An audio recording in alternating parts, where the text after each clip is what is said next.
Hello दोस्तों, welcome to my YouTube channel Excel Singh. मैं जो आज टॉपिक कवर करने जा रहा हूँ उसका नाम है डाटा वैलिडेशन। बहुत ही पावरफुल टूल है ये। इस टूल के हेल्प से हम सेल्स में ये फिक्स कर देंगे, कॉलम्स में फिक्स कर देंगे कि unwanted data, invalid data enter ना हो। तो चलिए चलते हैं इस ऑप्शन की तरफ जो डाटा में डाटा वैलिडेशन। जैसे मैंने सेलेक्ट किया इस टूल को, अगर यहाँ पे एनी वैल्यू है तो आप कोई भी वैल्यू एंटर करिए, कोई फ़र्क नहीं पड़ता, कोई एरर नहीं दिखाएगा। बट आगे जैसे इसने और सेटिंग्स में और ऑप्शन है whole number, decimal, list, date, time, text length, custom, ये सब मैंने अलग अलग यहाँ टेबल बनाई है। वन बाय वन इनको देखते हैं कैसे वर्क करते हैं। तो चलिए चलते हैं टेबल पे। जैसे पहला है कॉलम, ये मैंने सिलेक्टेड सेल्स हैं 4 to 10। इसमें मैंने जो डाटा वैलिडेशन लगाया हुआ है कि होल नंबर होना चाहिए और बिटवीन एक रेंज दे दी मैंने 10 से 100 के बीच में होना चाहिए। मैं इक्वल टू भी यूज़ कर सकता हूँ, नोट बिटवीन भी कर सकता हूँ, यूज नोट इक्वल टू कर सकता हूँ। बाकी आप लोग समझते ही हैं कि किस ऑप्शन से क्या होगा। तो मैंने बिटवीन सेलेक्ट किया कि मिनिमम वैल्यू 10 होनी चाहिए और मैक्सिमम वैल्यू 100 होनी चाहिए। इसके बीच की वैल्यू होगी तो ये एक्सेप्ट करेगा, नहीं तो ये नहीं करेगा। चलिए इसको देखते हो कैसे वर्क करता है। जैसे मैं यहाँ पे 9 में एंटर करूँगा तो ये नहीं लेगा, 9.9 लूँगा तो वैसे भी नहीं लेगा।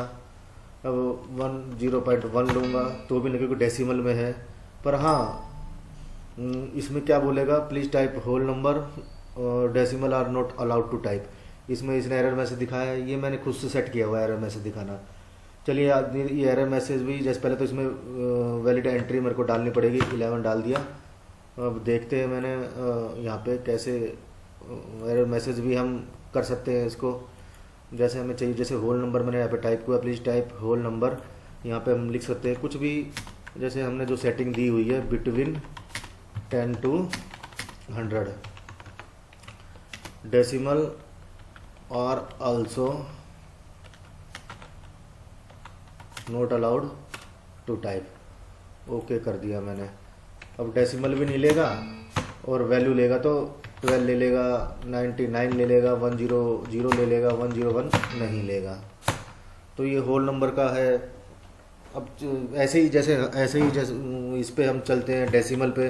तो डेसिमल पे भी हमारा एक फिक्स हो जाती है रेंज कि इस रेंज के बीच में डाटा होना चाहिए। जैसे हम देखा मैंने एक डाटा दिया है यहाँ पे, डेसिमल बिटवीन 0.1 से 0.5। इस रेंज के बाहर डाटा होगा, कम होगा या ज़्यादा होगा तो एक्सेप्ट नहीं करेगा। एक ये भी टैब है, ये भी ऑप्शन है इसमें कि इनपुट मैसेज, जैसे हम कॉलम पे हमारा हम क्लिक करेंगे तो ये मैसेज अपने आप रिफ्लेक्ट होना शुरू हो जाएगा डाटा टाइप करने से पहले ही। तो वो भी हम यहाँ डाल सकते हैं, वो आगे दिखाऊंगा, मैंने किया हुआ है कॉलम में। अब जैसे यहाँ पे एरर मैसेज में टाइप किया, please use decimal between 0.1 to 0.5। Okay कर दिया मैंने। और 0.1 मिनिमम वैल्यू है तो उसके आगे कितना भी लगा दो, कुछ भी लगा दो, ले लेगा। अब जैसे 0.49999 कुछ भी ले लो, कर देगा। पर 0.500001 करोगे तो भी नहीं लेगा, क्योंकि कहीं ना कहीं 0.5 से ज़्यादा है, ये एरर मैसेज दिखा देगा।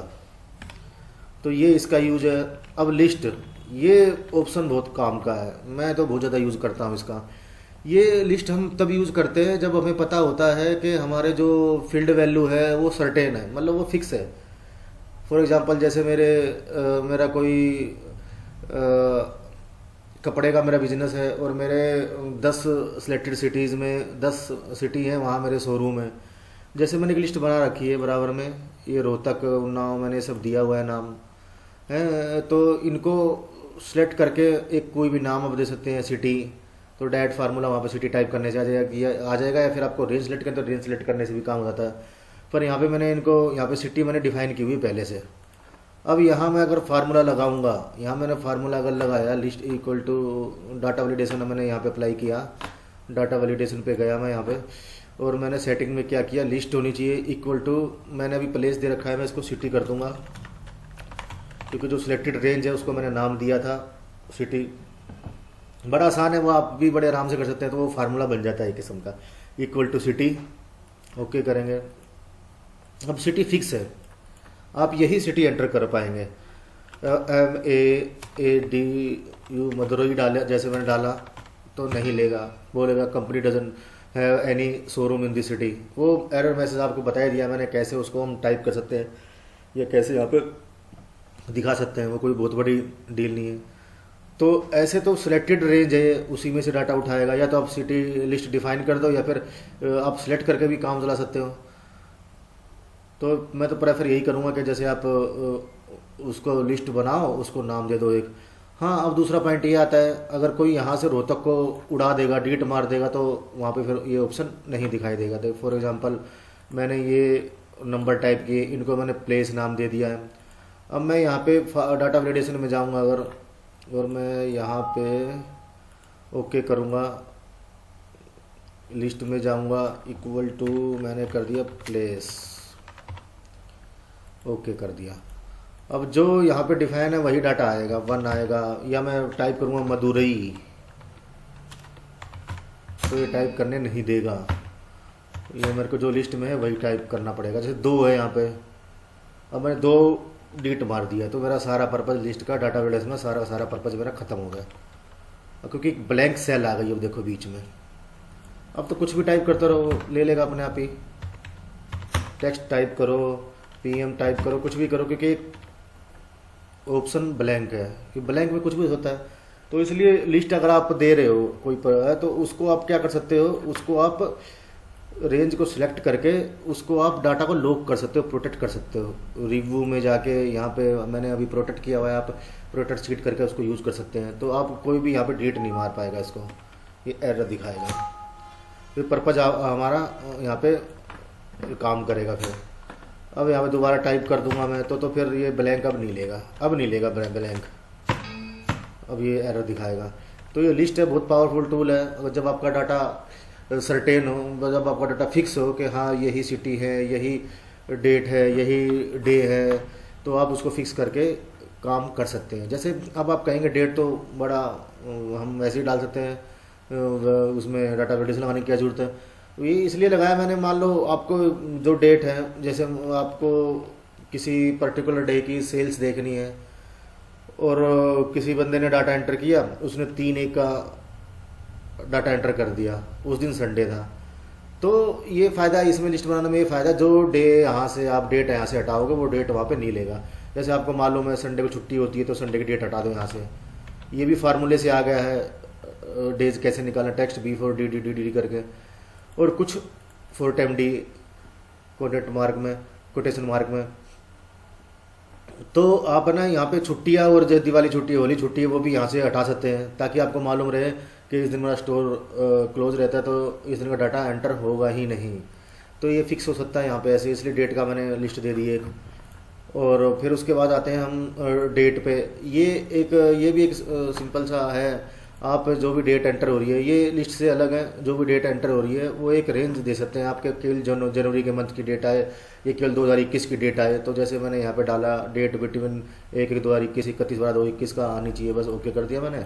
अब यहाँ पे मैं कोई भी डेट डालूंगा, जैसे 31/12/2020 डालूंगा तो नहीं लेगा। Date entered by you is not correct, please enter date between 1/1/2021 से 31/12/2021, वो टाइप नहीं हुआ पूरा। तो अब वो जो मैं मैसेज की बात कर रहा था, इनपुट मैसेज, देखो जैसे ही आप यहाँ पहले ही दिखा रहा है। इनपुट मैसेज के लिए आप क्या कर सकते हैं, मैं आपको बताता हूँ। जैसे मैंने सेलेक्ट किया, डाटा वैलिडेशन पे गया, और यहाँ पे मैंने इनपुट जो मैसेज देना है मेरे को, यहाँ पे मैं इसका यहाँ पे काम है नहीं, क्योंकि अभी डाटा मैंने एंटर किया ही नहीं है। यहाँ पे हाँ, यहाँ पे चल जाएगा 2021, ओके कर दिया मैंने। जैसे अब पहले यहाँ पे जैसे आप क्लिक करोगे, यहाँ पे तो पहले दिखा रहा है please enter date between this range. तो अभी यहाँ पे मैंने अगर गलत डाटा एंटर किया, तो फिर एरर दिखाएगा, यहाँ पे एरर दिखाएगा। तो ये सिंपल सा यूज है। ऐसे टाइम है, जैसे कोई स्टोर है, उसका जो वर्किंग आवर है, वर्किंग आवर्स है 9 AM to 9 PM है, तो अगर यहाँ पे आप 8 PM तो ले लेगा। अब जैसे यहाँ पे आप 8 AM डालेंगे, वो नहीं लेगा, एरर दिखाएगा, please enter the time when store is operational, मतलब जब स्टोर खुला हो तब का टाइम दिखाए। टेक्स्ट लेंथ भी है, ये भी बड़ा इजी है, हम टेक्स्ट लेंथ फिक्स कर सकते हैं। जैसे मैं मेरे को फॉर एग्जांपल टेक्स्ट लेंथ चाहिए ग्रेटर देन 5 होनी चाहिए। कोई भी रिक्वायरमेंट्स होती है ग्रेटर देन होती है, बिटवीन हो सकती है। जैसे मैंने यहाँ पे टेक्स्ट लेंथ यूज़ किया था, greater than, between, not between, कुछ भी यहाँ पे ऑप्शन यूज़ कर सकते हैं। जैसे अब यहाँ पे क्या होना चाहिए, कैरेक्टर 5 से बड़ा होना चाहिए, मैंने ये दिखाया है। नाउ करा मैंने तो ये एरर दिखाई, text length must be greater than 5। MUMBA मैंने 5 भी टाइप करिए तो भी नहीं लेगा ये। 5 मतलब 6, कम से कम 6 तो होने ही चाहिए, तो ये 6 ले लेगा। अब कस्टम पे आते हैं। कस्टम भी बहुत यूज़फुल है। इसमें हम क्या है, हमें क्या बेनिफिट मिलता है कि यहाँ पे हम फॉर्मूला टाइप कर सकते हैं जो भी हमें रिक्वायर्ड है। जैसे मैंने फार्मूला बनाया कि जो भी यहाँ पे एंटर हो डाटा, उसका पहला कैरेक्टर है वो कैपिटल में होना चाहिए, इसलिए मैंने प्रॉपर का फार्मूला यूज किया है यहाँ पे। और टेक्स्ट होना चाहिए, तो 2 फार्मूले यूज किए एंड के साथ में कि एक तो प्रॉपर होना चाहिए, मतलब पहला कैरेक्टर कैपिटल होना चाहिए, दूसरा टेक्स्ट होना चाहिए। नंबर मतलब यहाँ पे ना टाइप हो। जैसे मैं नंबर ही टाइप करता हूँ, नहीं लेगा। अब जैसे मैं यहाँ पे टाइप करता हूँ PUR, नहीं लेगा। अब मेरे को प्रॉपर मतलब पहला टेक्स्ट टाइप करना है और पहला कैरेक्टर कैपिटल लेना है तो ये मानेगा। तो ये ऐसे वर्क करता है। आप कुछ भी फार्मूला दे यहाँ पे दे सकते हैं कि जो भी यहाँ पे वैल्यू आए वो इससे बड़ी हो या छोटी हो, कुछ भी आप कर सकते हैं फार्मूला, तो वो यहाँ पे वैल्यू आ जाएगी। तो एक तो ये है डाटा वैलिडेशन। एक मैंने और एक चीज़ बनाई है इसमें, जैसे कोई मान लो स्टोर है,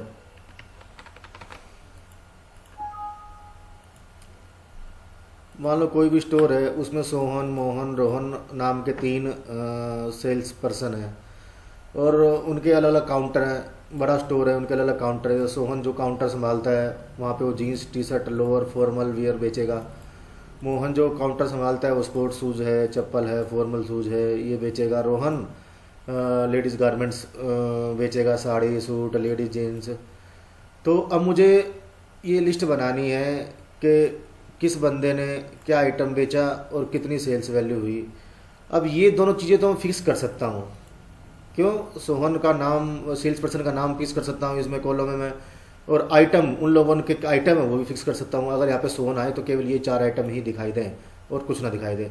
अब सेल्स वैल्यू, मेन डाटा तो ये है कि हमें सेल्स वैल्यू डालनी है, तो इस पर हमें दिमाग ज़्यादा लगाना है। तो हमें क्या करेंगे, पहले हम यहाँ पे एक वैलिडेशन लगाएंगे। डाटा वैलिडेशन सेलेक्ट करेंगे, लिस्ट पे जाएंगे और रेंज सेलेक्ट करेंगे। रेंज मैंने ये दे दी, किया, ओके कर दिया।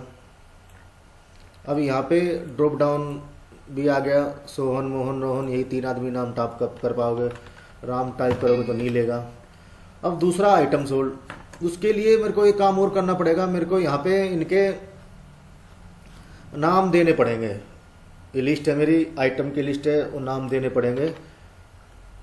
कंट्रोल शिफ्ट F3 से टॉप रो का है वो, उसका नाम आ जाएगा और बाकी नीचे आइटम आ जाएंगे। ओके कर दिया। मैंने पहले से लगा रखा था तो इसलिए मैंने दोबारा नाम दे दिया इसका।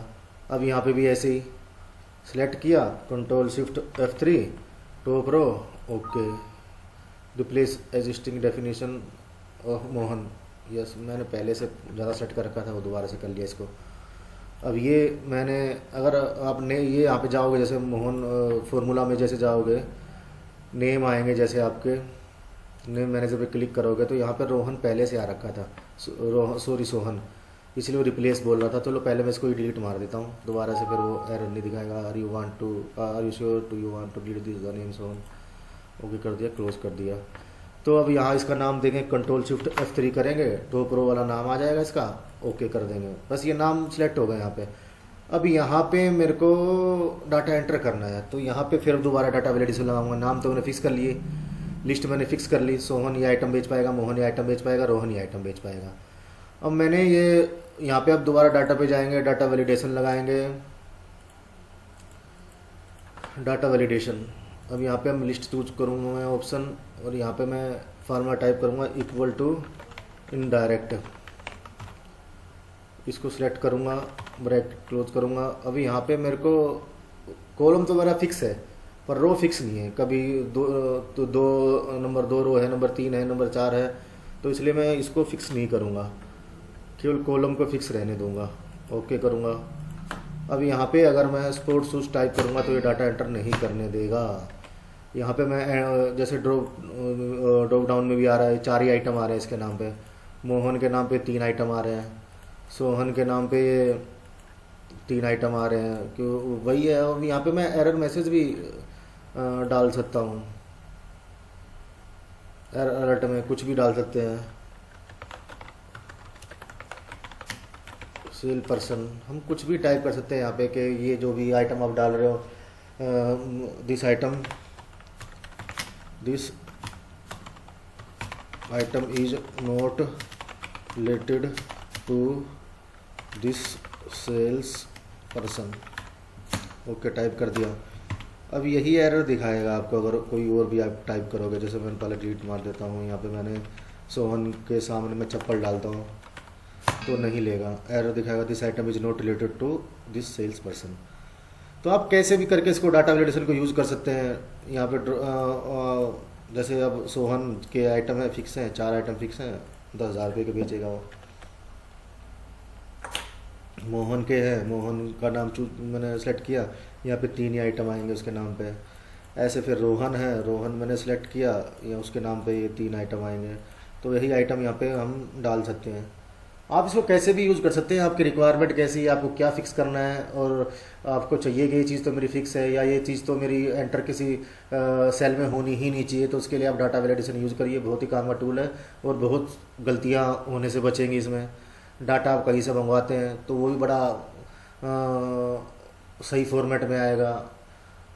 जैसे एक एग्जांपल और लेता हूँ, जैसे मैंने यहाँ पे सिटी सिलेक्ट की थी, यहाँ पे मैंने सिटी लगाया था, डाटा वैलिडेशन का फार्मूला मैंने यहाँ पे लगाया था, डाटा वैलिडेशन एरर क्या दिखाए, सिटी CITY। अब जैसे यहाँ पे सिटी आई, रोहतक आया, उन्नाव आया। अब जैसे मुंबई है, कोई उसको बॉम्बे लिखेगा, कोई मुंबई लिखेगा, कोई MUMBAY भी लिख सकता है। अब जैसे दिल्ली है, कोई दिल्ली लिख देगा, कोई और दिल्ली लिख देगा, कोई न्यू दिल्ली लिखता है। ऐसे मतलब वो नाम फिर वो डिफरेंट डिफरेंट नेम हो जाएंगे सारे के सारे। अब आप फिल्टर लगाएंगे या डाटा समीप फार्मूला यूज करेंगे या VLOOKUP यूज करेंगे या कोई भी अगर फार्मूला यूज करेंगे, फिल्टर लगा सेलेक्ट करेंगे, तो फिर आपका वो आपको 3 बार सेलेक्ट करना पड़ेगा। अब थोड़ा डाटा है तो आप समझ जाएंगे, पर जब जहाँ हज़ारों सिटीज़ है, जहाँ हज़ारों लाखों डाटा है, तो वहाँ पे ये चीज़ बड़े काम की हो जाती है कि आप फिक्स कर दो कि सिटी का नाम वही आए जो आपको रिक्वायर्ड है। तो इस तरह से आप इसको यूज़ कर सकते हैं। और भी बहुत सारे एग्जांपल है, जैसे जैसे आपकी रिक्वायरमेंट है वैसे वैसे आप इसको यूज़ कर सकते हैं। तो होप है दोस्तों आपको ये वीडियो पसंद आया होगा। तो प्लीज़ आप, मैं रिक्वेस्ट करूँगा आपसे, मेरे चैनल को सब्सक्राइब करें ताकि, और बेल आइकन प्रेस करें ताकि मैं कोई भी वीडियो डालूँ तो आप तक पहुँच पाए, नोटिफिकेशन आप तक तुरंत आए। अगर मैं कुछ सिखा पाया तो मैं कामयाब हो जाऊँगा अपने पर्पज़ में। ठीक है दोस्तों, फिर मिलते हैं अगले वीडियो में किसी और टॉपिक पे। Thank you so much.